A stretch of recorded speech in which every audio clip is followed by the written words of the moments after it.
Welcome to my YouTube channel golden media. Subscribe ಮಾಡಿ, bell icon ಒತ್ತಿ. ಭಾರ್ಗವಿರವರು ರಾಮನಿಗೆ ಬೇರೆ ಮನೆ ಮಾಡಿ ನೀವು 3 ಜನರು ಹೋಗಿರಿ, ನಾವು ಬಂದು ಹೋಗುತ್ತಿರುತ್ತೇವೆ, ನೀವು ಬಂದು ಹೋಗುತ್ತೀರಿ ಎನ್ನುತ್ತಾರೆ. ಅಕ್ಕ ಹೇಳುತ್ತಿರುವುದು ಸರಿ ಇದೆ ರಾಮ, ನೀವು ಏಕೆ ಹಾಗೆಯೇ ಮಾಡಬಾರದು ಎಂದು ಸಾಧನ ಹೇಳುತ್ತಾಳೆ. ಆಗ ರಾಮ, ಅದು ಸಾಧ್ಯನೇ ಇಲ್ಲ, ನಾವೆಲ್ಲರೂ ಒಂದೇ ಮನೆಯವರು, ಒಟ್ಟಿಗೆ ಇರಬೇಕು, ತಾತನು ಇದನ್ನೇ ಆಸೆ ಪಡುತ್ತಾರೆ ಎನ್ನುತ್ತಾನೆ. ಆಗ ಸೀತಾ ಸಹ, ನಾವು ಹೋಗಿ ನೀವು ಇಲ್ಲೇ ಇರುವುದು ಬೇಡ ಎನ್ನುತ್ತಾಳೆ. ಭಾರ್ಗವಿರವರು ಮನೆಯ ಹೆಸರೇ ವಾಣಿವಿಲಾಸ, ಇದನ್ನು ಬಿಟ್ಟು ಹೋದರೆ ವಾಣಿ ಅಕ್ಕನನ್ನು ಇಲ್ಲಿಯೇ ಬಿಟ್ಟು ಹೋದ ಹಾಗೆ ಅನಿಸುತ್ತದೆ, ನಾವು ಎಲ್ಲಿಗೂ ಬರುವುದಿಲ್ಲ ಎನ್ನುತ್ತಾರೆ.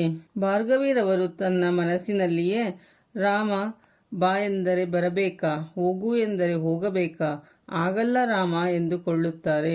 ಸಾಧನ ಸಹ ತನ್ನ ಮನಸ್ಸಿನಲ್ಲಿಯೇ, ಅಕ್ಕ ಹೇಳಿದ್ದು ಸರಿ, ಮಾವನವರಿಗೆ ರಾಮ ಮತ್ತು ಸೀತಾ ಮಾತ್ರ ಲೆಕ್ಕಕ್ಕೆ ಇರುವುದು, ಬೇರೆ ಯಾರ ಬಗ್ಗೆಯೂ ಯೋಚನೆ ಇಲ್ಲ ಎಂದುಕೊಳ್ಳುತ್ತಾಳೆ. ಸೀತಾ ಬೆಳಗ್ಗೆ ಬೇಗ ಎದ್ದು ದೇವರ ಮನೆಯಲ್ಲಿ ದೇವರಿಗೆ ಪೂಜೆ ಮಾಡುತ್ತಿರುತ್ತಾಳೆ. ಸಾಧನ ಇದನ್ನು ನೋಡಿ, ಇದೇನು ಸೀತಾ ಪೂಜೆ ಮಾಡುತ್ತಿದ್ದಾಳೆ, ಇದು ಸಂಪೂರ್ಣವಾಗಿ ಅಕ್ಕನ ಹಕ್ಕು ಎಂದುಕೊಂಡು, ಸೀತಾ ನೀನೇಕೆ ಇದನ್ನು ಮಾಡುವುದಕ್ಕೆ ಹೋದೆ, ಅಕ್ಕನೇ ದಿನಾಲೂ ಆರತಿ ಮಾಡುವುದು ಎನ್ನುತ್ತಾಳೆ. ಅಷ್ಟು ಹೊತ್ತಿಗೆ ದೇಸಾಯಿರವರು ಬರುತ್ತಾರೆ.